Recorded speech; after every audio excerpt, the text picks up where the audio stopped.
Hello students, Pallav physics के amazing platform पे आपका स्वागत है। तो आज वीडियो आया नहीं, कहाँ चले गए थे सर? वैलेंटाइन? कोई वैलेंटाइन नहीं है भाई, फिजिक्स ही वैलेंटाइन है। फिजिक्स को ही जीवन दे चुके हैं पूरा, और फिजिक्स ही पढ़ाना है हमेशा। तो आप लोग चैनल पे बने रहिए और देखते रहिए, वीडियो भी आएगा, एग्ज़ाम तक आता रहेगा। आप लोग इसके बाद अगर ICSE CBSE जिसमें भी आप परस्यू करने वाले हो 11th-12th, बिल्कुल फॉलो करते रहिएगा। फिजिक्स को बहुत सलीके से समझ में आ रहा होगा। मुझे ये रिस्पॉन्स जैसे लग रहा है कि मैं कन्वे कर पा रहा हूँ अपनी बात, और फिजिक्स की बात, अपनी बात नहीं, फिजिक्स की बात, नेचर की बात है ना, स्टडी ऑफ नेचर फिजिक्स। तो चलिए बिना ज़्यादा बात किए आगे बात करते हैं क्वेश्चंस पे, ठीक है। तो ये पहला क्वेश्चन है आज का, और पुली क्वेश्चन, पुली पे डिमांड आ रहा था कि कुछ पुली का क्वेश्चन बताया जाए। बिल्कुल पुली का क्वेश्चन लेंगे, आज ही दूसरा वीडियो डलेगा, है ना, रात तक डल जाएगा आज, ठीक है। तो पुली का क्वेश्चन वो पूरा पुली कंसंट्रेटेड होगा, पुली बेस्ड, है ना, उसको बिल्कुल देखिएगा। पुली का सारा डाउट्स क्लियर होने वाला है, ठीक है। तो एक वीडियो फिलहाल अभी ये तैयार है, ये तो इसको पूरा कर लेते हैं पहले, ठीक है। चलिए शुरू करते हैं। A coin is placed at the bottom of a glass trough containing water, refractive index आपको पता ही है 4/3, up to a height 20 centimetre. At what depth it will appear when it is viewed from air vertically above the coin. Draw a suitable ray diagram in support of your answer.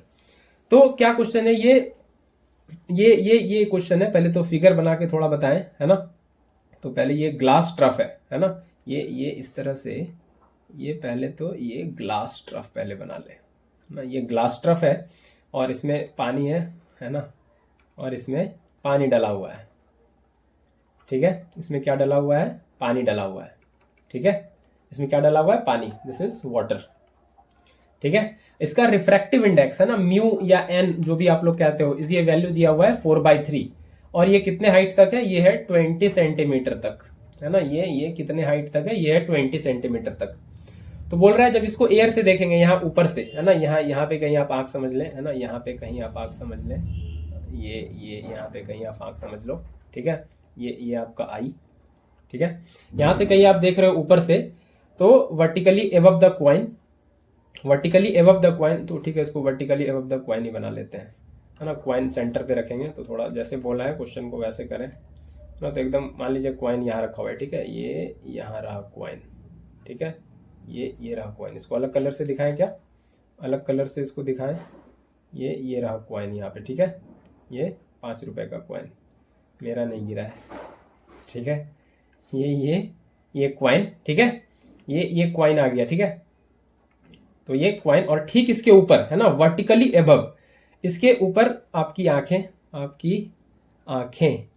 तो ये आपकी आंखें, ठीक है।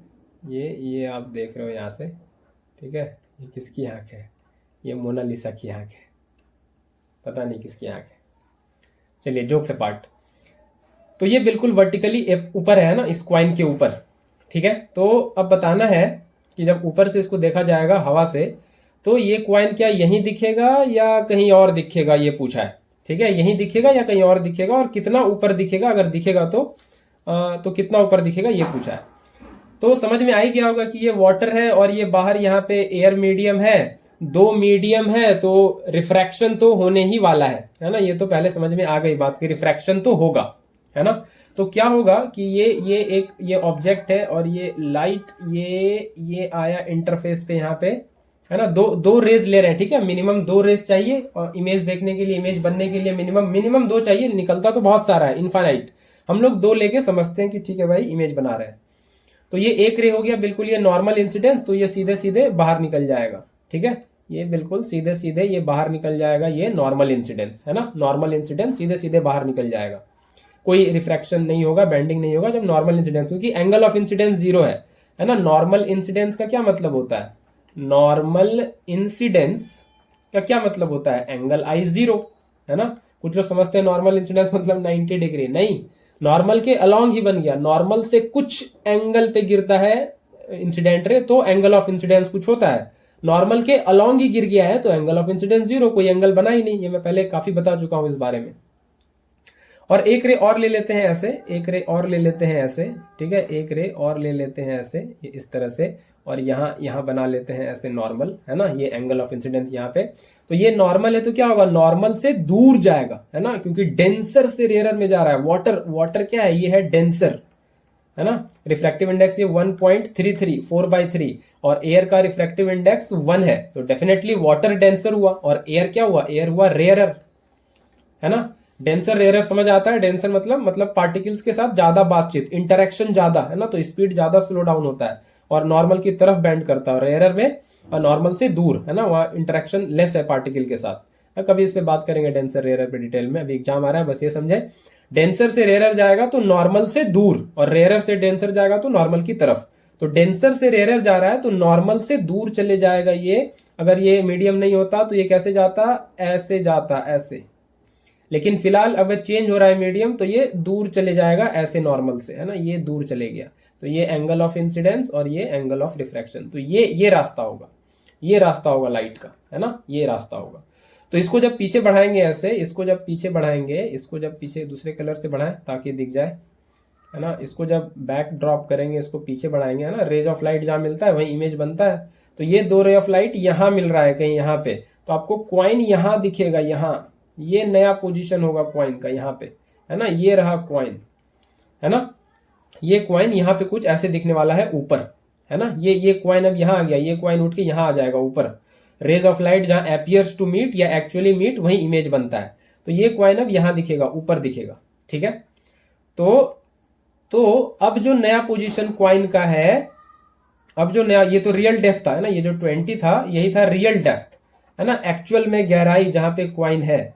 लेकिन अभी ये coin ऊपर आ गया है, तो यहां से देखें, यहां से इस पोजीशन से ये कितना है, ये वाला जो हाइट रहा क्वाइन का, ये ऊपर से पानी के ऊपर वाले सरफेस से ये वाला जो हाइट रहा, इसी को बोलते हैं एपरेंट डेप्थ, है ना, नकली डेप्थ, झूठा डेप्थ, फर्जी डेप्थ, है ना। ये एक्चुअल में है नहीं, बस वो रिफ्रैक्शन की वजह से यहाँ पे उठा हुआ दिख रहा है थोड़ा। एक्चुअल तो यही है ना, यहाँ पे हाथ डालेंगे तो कुछ मिलेगा नहीं, यहाँ पे हाथ डालने से कुछ मिलेगा, ठीक है। तो ये जो डेप्थ है ये अपरेंट डेप्थ है। तो हमको यही डेप्थ निकालना है, ये कितना है। तो यहां से हम लोग रिफ्रैक्टिव इंडेक्स का फॉर्मूला होता है, ये कनेक्ट होता है रियल डेप्थ और अपरेंट डेप्थ से। ये होता है real depth by apparent depth, है ना। ये फॉर्मूला हो जाता है रिफ्रैक्टिव इंडेक्स का। तो म्यू कितना है 4/3, रियल डेप्थ कितना है 20 या एक्चुअल डेप्थ, और अपरेंट डेप्थ हमको निकालना है, ये अपरेंट डेप्थ हमको निकालना है। तो यहां से कितना आ जाएगा, तो इसको इधर कर ले, तो ये आ जाएगा apparent depth equal to 20 into 3 cross multiplication और नीचे 4, तो 4 5 जा 20, ये आ जाएगा 15 सेंटीमीटर, है ना, 15 सेंटीमीटर। तो यहां पे ये वाला जो डेप्थ है, ये वाला कितना है, ये है 15 सेंटीमीटर, है ना, 15 सेंटीमीटर, ये अपरेंट डेप्थ जो झूठा डेप्थ दिख रहा है आपको। तो ये रे डायग्राम तो हम पहले ही बना दिए और अपरेंट डेप्थ आ भी गया। तो बात यहाँ पे इस क्वेश्चन की हुई खत्म, और चलते हैं हम लोग आगे। ये क्यों हुआ, रिफ्रैक्शन ऑफ लाइट की वजह से, है ना, ये फेनोमेना क्यों हुआ, रिफ्रैक्शन ऑफ लाइट की वजह से। आगे चले अगले क्वेश्चन पे, है ना, अगले क्वेश्चन पे चले। तो अगला क्वेश्चन ये रहा, क्वेश्चन नंबर 2, ठीक है। Arrange the following electromagnetic radiations in increasing order of their wavelength, है ना, वेवलेंथ के ऑर्डर में इंक्रीज करना है। वेवलेंथ पता है, distance travelled by wave in one complete cycle, है ना। ये अगर वे एक वेव है तो ये वाला जो डिस्टेंस है ना, कुछ लोग इसी को समझ लेते हैं वेवलेंथ। ये जो वेव बना ये नहीं है वेवलेंथ, ये वेव जो चला, तो ये वाला जो डिस्टेंस है, ये वाला, ये जो रेड कलर से दिखा रहा है ना, ये है वेवलेंथ, ये है लैम्बडा, ये यहां से यहां तक, ये है वेवलेंथ, ठीक है, ये है वेवलेंथ, ये वाला है वेवलेंथ, रेड कलर से जो दिख रहा है, ठीक है। वो जो डिस्टेंस ट्रेवल किया वेव एक साइकिल पूरा करने में, इसको कहते हैं वेवलेंथ। यहाँ से फिर दूसरा साइकिल यहाँ से स्टार्ट होगा, है ना, फिर ये दूसरा, फिर ये एक और वेवलेंथ, ठीक है। तो वेवलेंथ क्लियर है, चलिए वेवलेंथ क्लियर है। तो ये कुछ इलेक्ट्रोमैग्नेटिक रेडिएशंस दिया हुआ है, और इसको बोला है इंक्रीजिंग ऑर्डर ऑफ वेवलेंथ में सजाने, कम वेवलेंथ से छोटे वेवलेंथ कम वेवलेंथ से बड़े वेवलेंथ की तरफ बढ़ना है, छोटे वेवलेंथ से बड़े वेवलेंथ, इंक्रीजिंग ऑर्डर। तो डेटा के हिसाब से या और भी जो तरीका है आपने याद रखा होगा, सीरीज वगैरह, वेवलेंथ वगैरह। एक अच्छा सा ट्रिक बताते हैं यहाँ पे। इंग्लिश अल्फाबेट में यहाँ के हिसाब से देखें, यहाँ सबसे पहले क्या आता है, यहाँ पे दिख रहा है इंफ्रारेड, तो आई। उसके बाद क्या आता है, माइक्रोवेव, एम। उसके बाद क्या आता है, रेडियो, एम के बाद आर आता है। इंग्लिश अल्फाबेट के हिसाब से सोचें फिलहाल। आर के बाद क्या आएगा, एस टी यू, है ना, यू आ जाएगा। उसके बाद क्या आएगा, वी डब्ल्यू एक्स, एक्स आ जाएगा। और उसके बाद गामा, है ना, तो ये वाई लिखे हैं तो इसको आप फिलहाल गामा की तरह समझें। वैसे ये वाई नहीं है, गामा है, इसको थोड़ा सही से लिख लें ऐसे, ये गामा ऐसे, है ना, ये गामा। तो उसको फिलहाल आप वाई की तरह समझें, बस ये मैं याद कराने के लिए मैं वाई लिखा था वहाँ पे, आप लोग समझ जाए बस। तो ये वाई जैसा समझे इसको, इंग्लिश अल्फाबेट का वाई, ठीक है। तो इंक्रीजिंग ऑर्डर ऑफ वेवलेंथ में सजाना है तो सबसे पहले आपको क्या करना है, इसमें तरीका बता देते हैं कि ये पहले का 3 है और ये आखिरी का 3 है, ऐसे समझना है। और बीच में ऐसे इसको वर्टिकल लाइन देके सेपरेट करके रखें। अब यहाँ पे ये जो आखिरी का 3 है इसको उल्टा लिखें, जो इंग्लिश अल्फाबेट लास्ट से है उसको उल्टा लिखें। सबसे पहले वाई, है ना, लास्ट में क्या आता है, जेड, जेड तो नहीं है, उसके पहले क्या है, वाई, तो उल्टा लिखना है। तो ये वाई यानी कि गामा रे, ठीक है।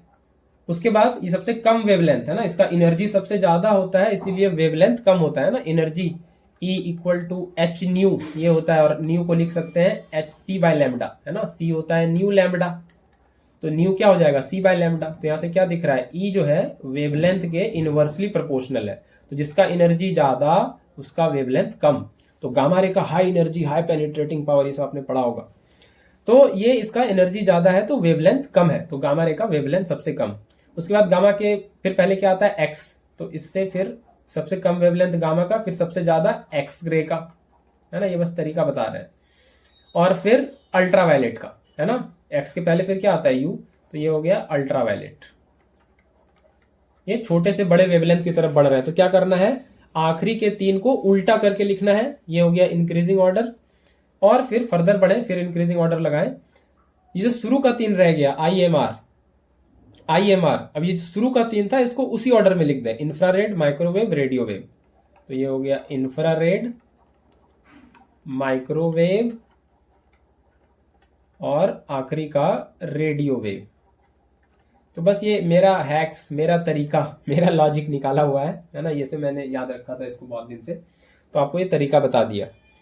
तो क्या करना है, आखिरी के 3 को ऐसे पलट के लिख लेना है, गामा एक्स यू, उल्टा इंग्लिश अल्फाबेट उल्टा चल लेना है। और फिर ये जो इंफ्रारेड, माइक्रोवेव, रेडियो वेव है इसको सीधा लिख लेना, जो इंग्लिश अल्फाबेट में जो पहले आता है बाद में आता है उस हिसाब से, आई पहले, एम पहले, फिर एम बाद में, फिर आर बाद में।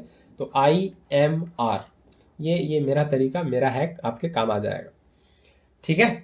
तो लास्ट का 3 उल्टा और फिर शुरू का 3 सीधा, इस तरह से इंक्रीजिंग ऑर्डर वेवलेंथ, ये वेवलेंथ का ऑर्डर है ना, ये वेवलेंथ का ऑर्डर है। एनर्जी का ऑर्डर पूछे तो इसी को पलट देना है ना, एनर्जी का ऑर्डर पूछे तो इसी को पलट देना है, ठीक है। या फ्रीक्वेंसी का ऑर्डर पूछे तो इसी को पलट देना है, ठीक है। तो वेवलेंथ और फ्रीक्वेंसी इनवर्सली रिलेटेड है ना। तो एनर्जी या फ्रीक्वेंसी पूछे तो इसी को बस पलट देना है, बस पलट देना है, ठीक है। आई होप ये समझ में आ गया। आगे बढ़ें, अगले क्वेश्चन पे चलें, ये रहा क्वेश्चन नंबर 3। चलिए आगे बढ़ते हैं। अमित वेइंग 60 kgf, अरे ये KGF मूवी, KGF नहीं है, वो नहीं है, कुलार गोल्डफील्ड नहीं है, ही है ना, रॉकी भाई, वो सब नहीं है यहाँ। Climbs up a ladder of height 10 metre, ये KGF बताते हैं अभी क्या है। In 15 minutes calculate the increase in his potential energy and power spent by him. तो सबसे पहले तो ये वेट दिया हुआ है KGF, किलोग्राम फोर्स, ये पहले क्लियर है आपका क्या, किलोग्राम फोर्स, ये बहुत का क्लियर नहीं रहता। तो ये क्या है, किलोग्राम फोर्स, ये वो फोर्स है, force which produces an acceleration of 9 point, generally यहां पे 10 न्यूटन लिया है तो 10 मीटर पर सेकेंड स्क्वायर क्या देंगे, 9.8 मीटर पर second square on a body of mass 1 kg। 1 kg का कोई बॉडी है और उस पर फोर्स लगाएं और उस बॉडी में एक्सेलरेशन आ जाए 9.8 मीटर पर सेकेंड स्क्वायर को, 9.8 मीटर पर सेकेंड स्क्वायर का एक्सेलरेशन आ जाए, ठीक है, उस पर फोर्स लगाने से, 1 kg के बॉडी पे फोर्स लगाने से 9.8 मीटर पर सेकेंड स्क्वायर का एक्सेलरेशन आ जाए, तो हम उसको फिर क्या कहते हैं, KGF, किलोग्राम फोर्स, है ना, किलोग्राम फोर्स। ये समझ में आया, ये पहले क्लियर हुआ सही से। यहाँ पे 1 kgf का वैल्यू दे रखा है, वो आपको समझ में भी आ गया। जैसे देखिए, इसको लिखेंगे 1 kg और एक्सेलरेशन कितना, 9.8 मीटर पर सेकेंड स्क्वायर, तो ये हो जाएगा 9.8 किलोग्राम मीटर पर सेकेंड स्क्वायर, और किलोग्राम मीटर पर सेकेंड स्क्वायर को न्यूटन कहते हैं, है ना, न्यूटन यूनिट होता है ये। यहाँ पे 10 ले रखा है तो हम लोग भी 10 लेंगे, है ना, जनरली ले लेते हैं रफली 10, न्यूमेरिकल इजी रहता है इससे, ठीक है। तो हम लोग भी क्या करेंगे, 10 न्यूटन ले लेंगे, कोई दिक्कत नहीं है भाई, बोल रहा है क्वेश्चन तो 1 kgf का वैल्यू दिया हुआ है 10 न्यूटन, और वेट कितना दे रखा है, 60 kgf, तो ये बेसिकली हाँ वो वेट दिया हुआ है, तो वेट वेइंग है ना, वेइंग तो वेट ही है, तो वो कितना है, ये है 60 kgf, यानी कि 1 kgf में 10 न्यूटन है, यानी कि ये 600 न्यूटन, है ना, ये 600 न्यूटन, ये इतना हो गया, ठीक है, ये इतना हो गया वैल्यू इसका। और वो एक सीढ़ी चढ़ रहा है, हाइट कितना है उसका, 10 मीटर, 15 मिनट में चढ़ जाता है, बड़ा तेज चढ़ रहा है, तेज चढ़ रहा है कि धीमा चढ़ रहा है, तो हाइट कितना है, हाइट है 10 मीटर, और चढ़ जाता है कितने टाइम में, 15 मिनट में, ठीक है। इसको सेकेंड बदल लें, SI में बात करते हैं हम लोग, ये 900 सेकेंड, ठीक है, ये क्या हो गया, 900 सेकेंड, ठीक है। तो सबसे पहले क्या निकालना है, सबसे पहले निकालना है increase in his potential energy, potential energy में कितना इंक्रीज हुआ ये पूछा है। तो थोड़ा आप लोग से 11th लेवल की बात करेंगे, क्योंकि 11th में आप जाने वाले हो, तो हल्का फल्का बात करते हैं। Increase in his potential energy, this is delta U, delta का मतलब चेंज से है ना, चेंज से, तो इंक्रीज हुआ तो चेंज ही हुआ, या डिक्रीज हुआ तो चेंज ही हुआ, यहाँ पे इंक्रीज है तो पोटेंशियल एनर्जी चेंज ही तो हुआ। और हम ऐसा बता भी रखे, एक शॉर्ट्स में भी, हम अपने शॉर्ट्स वीडियो देखे उसमें अपने बताए हैं कि पोटेंशियल एनर्जी का एब्सोल्यूट वैल्यू कैलकुलेट नहीं कर सकते, ये ऐसी क्वांटिटी है, इसका चेंज निकलता है हमेशा। ये बहुत गहरी बात है, आपको पता चलेगा धीरे धीरे, अभी शायद कोई नहीं बताया हो आपको। इंक्रीज इन पोटेंशियल एनर्जी हमेशा निकलता है, या decrease in, change in potential energy निकलता है, एब्सोल्यूट वैल्यू आप नहीं निकाल सकते, इस पर कभी बात करेंगे डिटेल में। तो चेंज इन पोटेंशियल एनर्जी ये होता है negative of work done by conservative force. अब ये कंजर्वेटिव क्या है, ये अभी बताने बैठे हैं तो पूरा ये डिस्कशन वाइप, समय खत्म हो जाएगा, पूरा क्वेश्चन नहीं होगा। अभी आप सीधा सीधा ये समझें, ग्रेविटेशनल फोर्स जो है वो क्या है, कंजर्वेटिव फोर्स है ना। ये अभी बिल्कुल नहीं बताएंगे, टाइम लॉस होगा, अभी इसे आपको आएगा भी नहीं, अभी काम भी नहीं है आपको। और या इसको कह सकते हैं positive of work done by person, जो भी है, कौन बंदा चल रहा है, अमित है ना, तो वर्क डन बाय अमित, ठीक है, एक ही मतलब है। तो जब वो ऊपर चढ़ रहा है तो ग्रेविटी के अगेंस्ट वर्क कर रहा है ना, ग्रेविटी उसको नीचे खींच रही है लेकिन वो ऊपर जा रहा है, तो ग्रेविटी के अगेंस्ट काम कर रहा है ना, ग्रेविटी के अगेंस्ट काम कर रहा है।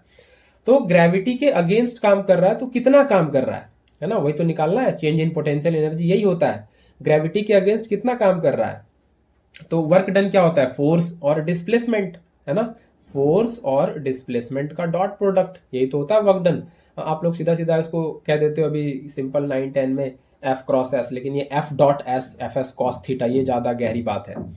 तो F डॉट S, तो कितना फोर्स लग रहा है, तो जितना उस पर धरती फोर्स लगा रही है, ये जो वेट आया है ना, ये जो 600 न्यूटन आया, ये इतना ही फोर्स उस पर धरती लगा रही है ना।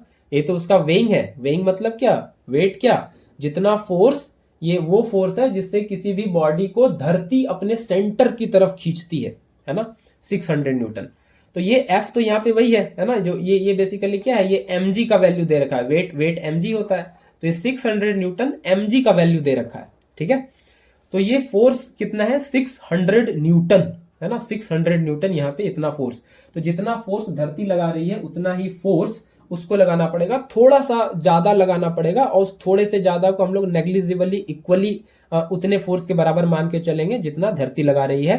तो हम लोग यहाँ पे लिखेंगे 600 न्यूटन, ठीक है, 600 न्यूटन। और कितना डिस्प्लेसमेंट है, 10 मीटर, है ना 10 मीटर, तो ये कितना हो गया 6000 जूल, 6000 जूल। ठीक है, तो इतना फोर्स वो ऊपर की डायरेक्शन में लगा रहा है और ऊपर ही जा रहा है, दोनों सेम डायरेक्शन में हुआ, तो यहाँ पे F S cos 0 degree, cos 0 1 हो गया, तो वो सब हटाते हैं अभी। ठीक है, 6000 जूल इतना आ जाएगा change in potential energy, change in potential energy इतना आ जाएगा। ठीक है, 6000 जूल। तो ये समझ में आ गया, पहला पार्ट हो गया। अब आगे है पावर स्पेंट बाय हिम। तो पावर क्या होता है, दूसरा पार्ट, उसी का टेल पार्ट जो है, पावर होता है rate at which work is done. सिर्फ वर्क डन नहीं, वर्क कितना जल्दी हुआ या कितना धीमे हुआ, ये है पावर। अगर जल्दी वर्क हुआ है तो पावर ज्यादा है, अगर बहुत आराम आराम से टाइम लेके वर्क हुआ है तो पावर कम है आपका, फिर नहीं, फिर आपको खाना खाना पड़ेगा। तो पावर है work by time, rate at which work is done. तो वर्क कितना जल्दी हुआ है या कितना धीमे हुआ है ये बताता है पावर, है ना। तो वर्क कितना हुआ है भाई 6000 जूल, है ना। या इसको ऐसे भी कहते हैं rate at which energy is transferred, energy by time, है ना। तो यहाँ पे पोटेंशियल एनर्जी है ना, यहाँ पे पोटेंशियल एनर्जी है 6000 जूल, है ना, 6000 जूल। तो ठीक है, टाइम कितना है 900 second.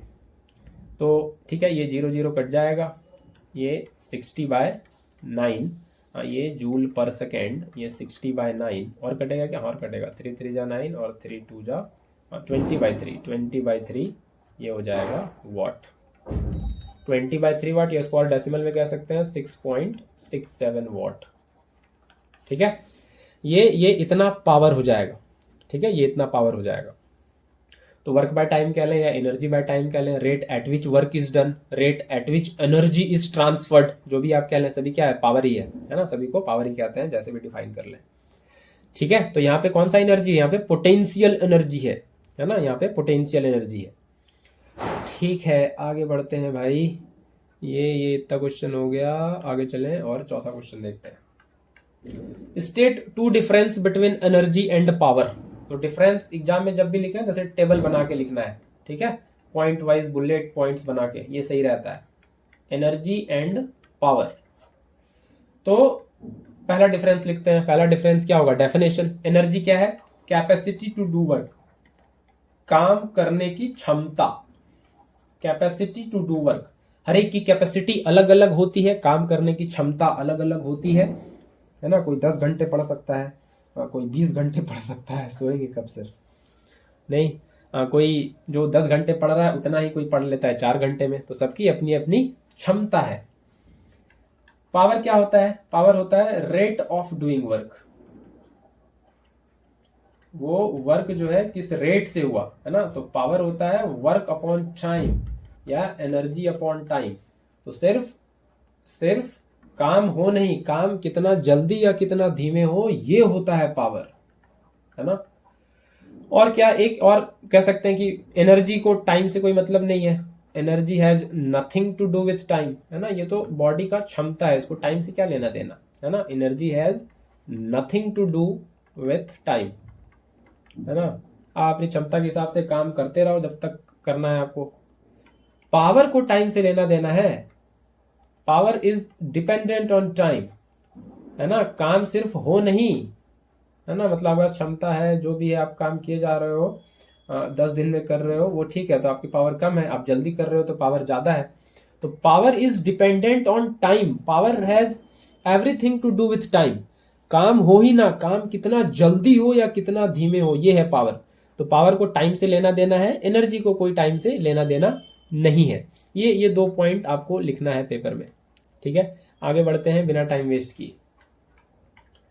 State to difference between forced and resonant vibration, है ना। तो फिर इसको भी वैसे लिखेंगे बुलेट पॉइंट्स बना के, ये फोर्स्ड वाइब्रेशन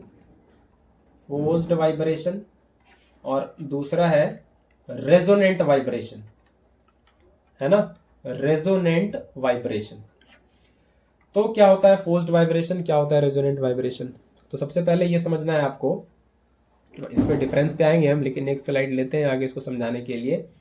कि सबसे पहले ये समझें कि ये पेंडुलम समझ लें सीधा सीधा, पेंडुलम समझ लें सीधा सीधा, है ना, ज़्यादा आर्टिस्टिक नहीं दिखाते अभी, सीधा पेंडुलम से, नहीं तो झूला बनाते हैं अभी। ये पेंडुलम समझ ले सीधा सीधा, और इसको आपने ऑसिलेट कराया है ना, इसको आपने ये यहाँ मीन एक्सट्रीम पोजीशन पे लाया, ये मीन पोजीशन है, और ये आपने इसको एक्सट्रीम पे लाया और क्या किया, इसको छोड़ दिया। तो क्या करेगा, ये ऑसिलेट करेगा, ये यहाँ आएगा, यहाँ जाएगा, और इस तरह से इसका ऑसिलेशन चलता रहेगा चलता रहेगा। नहीं, इसको हम कहते हैं फ्री ऑसिलेशन। जब सिस्टम, जब बॉडी अपने नेचुरल फ्रीक्वेंसी से ऑसिलेट करती है, नेचुरल फ्रीक्वेंसी से, जो उसका अपना फ्रीक्वेंसी है, नेचुरल फ्रीक्वेंसी से ऑसिलेट करती है ना, नेचुरल फ्रीक्वेंसी से सिस्टम या बॉडी जो भी पेंडुलम है यहाँ पे, ये ऑसिलेट करती है, तो उसको हम कहते हैं फ्री ऑसिलेशन, है ना, फ्री ऑसिलेशन। ठीक है, इसको हम कहते हैं फ्री ऑसिलेशन। ठीक है, लेकिन अब ये जो ऑसिलेशन हो रहा है, ये जो ऑसिलेशन हो रहा है आसपास मीडियम है ना, आसपास क्या है, मीडियम है। मीडियम में जब ऑसिलेशन होगा, जब किस में ऑसिलेशन होगा, मीडियम में, है ना, आसपास मीडियम हो और मीडियम में ऑसिलेशन हो रहा है ना, एयर है, वाटर है, जो भी है, मीडियम है आसपास, मीडियम में सिस्टम का ऑसिलेशन हो रहा है, तो क्या होता है, इस सिस्टम का एनर्जी ये डिसिपेट होता है, लूज होता है धीरे धीरे, है ना। सिस्टम उस मीडियम के पार्टिकल से इंटरेक्ट करेगा, बातचीत करेगा थोड़ा, तो एनर्जी थोड़ा लूज होगा, है ना, एनर्जी डिसिपेट होता है थोड़ा, जब मीडियम में ऑसिलेशन होता है तो लगातार कंटिन्यूअसली एनर्जी डिसिपेट होता है।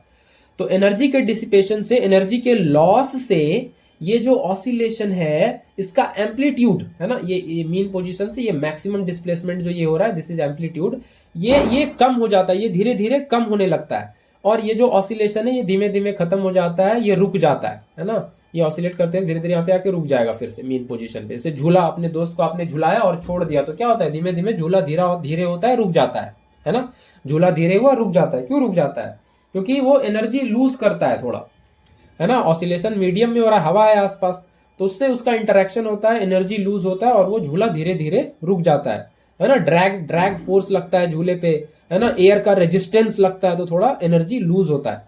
ठीक है, क्योंकि हम तो आइडियल सिनेरियो में नहीं रह रहे हैं, हम तो मीडियम अपसेंट कर नहीं सकते, तो हम ही मर जाए, नहीं वैक्यूम कर दे तो, है कि नहीं। तो इसको कहते हैं डैम्ड ऑसिलेशन, इसको क्या कहते हैं, डैम्ड ऑसिलेशन, जब एनर्जी लूज होता है सिस्टम का। तो और एम्पलीट्यूड क्या होता है, एम्पलीट्यूड धीरे धीरे घटता है, डिक्रीज करता है, तो इसको कहते हैं डैम्ड ऑसिलेशन। ठीक है, इसको क्या कहते हैं, डैम्ड ऑसिलेशन। अब क्या है कि ऑसिलेशन धीमे धीमे रुक रहा है, आपका दोस्त झूले पे बैठा है और आप उसको झुला रहे हो, और झूला जो है क्या हो रहा है, धीमे धीमे रुक रहा है, तो आप क्या करते हो, फिर उसको एक धक्का देते हो, फिर उसको एक फोर्स देते हो, है ना, फिर उसको क्या करते हो, एक फोर्स देते हो, है कि नहीं, फिर उसको आप एक फोर्स देते हो, एक धक्का देते हो, फिर वो झूला ऑसिलेट करना फिर स्टार्ट करता है, फिर रुकने पे आया, फिर उसको आप धक्का देते हो, फिर वो झूला ऑसिलेट करने लगा, उसका एम्पलीट्यूड फिर नॉर्मल हो गया पहले वाला, फिर धीरे धीरे एम्पलीट्यूड कम हो रहा है, फिर धक्का दिए, फिर वो ऑसिलेट करने लगा, अपने एम्पलीट्यूड पे वापस आ गया। तो आप क्या करते हो कि लगातार इक्वल टाइम इंटरवल पे एक एक्सटर्नल फोर्स लगाते रहते हो, तो इक्वल टाइम इंटरवल पे लगाते हैं तो पेरियोडिक फोर्स बन जाता है, वो एक एक्सटर्नल पेरियोडिक फोर्स आप लगाते रहते हो झूले पे, एक्सटर्नल पेरियोडिक फोर्स आप उस झूले पे लगाते रहते हो, तो वो फिर वो ऑसिलेशन उसका बरकरार रहता है, नहीं तो धीरे धीरे डैम्प कर जाए, है ना।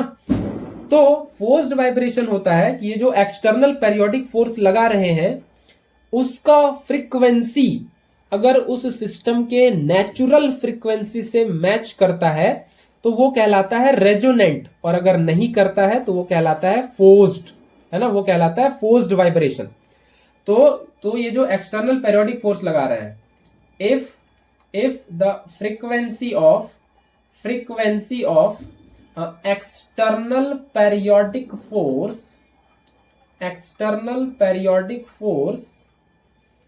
is different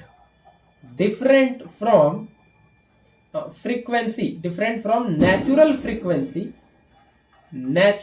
frequency of the body, then it is called natural frequency of vibrating body, है ना, वाइब्रेटिंग बॉडी, वाइब्रेटिंग या छूट गया, then it is called forced vibration.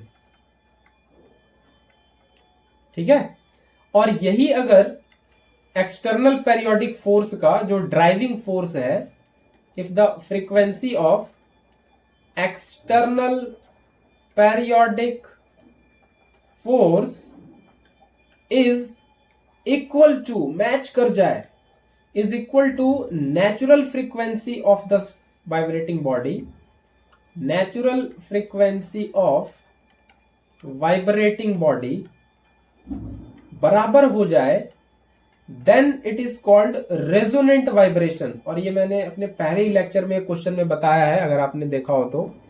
Then it is called, फिर से रिपीट कर दिया क्योंकि कुछ नए व्यूअर्स भी होंगे, then it is called resonant vibration.